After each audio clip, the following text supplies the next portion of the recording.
वर्णित दिधले धान्य कापुनी शूद्राशित गुरु तुम्हीच ना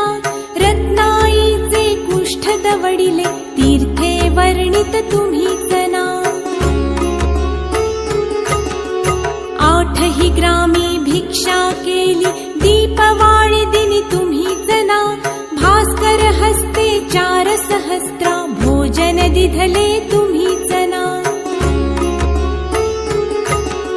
निमिष मात्रे तंतुक नेला श्रीशैल्यासी तुम्हीच ना